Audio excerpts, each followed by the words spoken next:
ಇಷ್ಟು ಬೋರ್ ಆದ್ರೆ ಒಳಗಡೆ ನಮ್ಗೆ ಆಚೆ ಜನಕ್ಕೆ ಅಯ್ಯೋ ಈ ನನ್ನ ಮಕ್ಕಳು ಮತ್ತೆ ಶುರು ಮಾಡಿದ್ರೆ ಆಕ್ಚುಲಿ ನನ್ನ ಪರ್ಸನಾಲಿಟಿ ಹೀಗೆ ಅಲ್ಲ. ನನ್ನ ಪರ್ಸನಾಲಿಟಿ ನಾನು ಮಜಾ ಮಾಡುದು. ನಾನು ಆಕ್ಚುಲಿ ನನ್ನ ಫ್ರೆಂಡ್ಸ್ ಮೊದಲು ಸರಿಯಾಗಿ ಮಾತಾಡೋದು ಕಲಿ.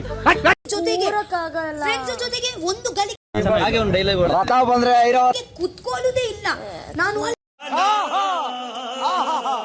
ಇಲ್ಲಿ ಅಲ್ಲಿ ಹೋಗುದು, ತಿನ್ನುದು, ಅಣ್ಣ ನಮ್ಮನ್ನು ಹೊಡಿಬೇಡಿ ಅಣ್ಣ, ಬಿಟ್ಬಿಡಿ, ಮಜಾ ಮಾಡುದು. ಹಾಗೆ ಈ ಫಿಗರ್ ಎಲ್ಲೋ ನೋಡ್ದಂಗ ಇದು ಇಲ್ಲಿ ಎಲ್ಲರಿಗೆ ನೋಡಿ ಹಿಡಿತಾ ಇದೆ. ನ್ಯಾನ್ಸಿ ನೈಟಿಂಗೇಲ್, ಕೇಳಿ ಕೇಳಿ ರೋಸಿ ರೇಮಂಡ್, ಡಿಸ್ಕೌಂಟ್ ಇಲ್ಲಿ ನಾನು ಎಲ್ಲರಿಗೆ ನೋಡಿ ಎಲ್ಲರೂ ಒಂದು ಕೆಂಪಿ ಕೋಣನ್ ಕುಂಟೆ, ಒಂದು ಪ್ರೊಫೆಷನಲಿ, ಒಂದು ಸ್ಟ್ಯಾಂಡ್, ಒಂದು ಸೀರಿಯಸ್ ಜನ ಇದ್ದಾರೆ ಅಲ್ಲ. ಈಗ ನನಗೆ ಇದು ಪರ್ಸನಾಲಿಟಿ ಇಷ್ಟನೇ ಇಲ್ಲ. ಇಷ್ಟ ಅಲ್ಲ. ಮತ್ತೆ ಭೇಟಿಯಾಗೋಣ. ನಮಸ್ಕಾರ.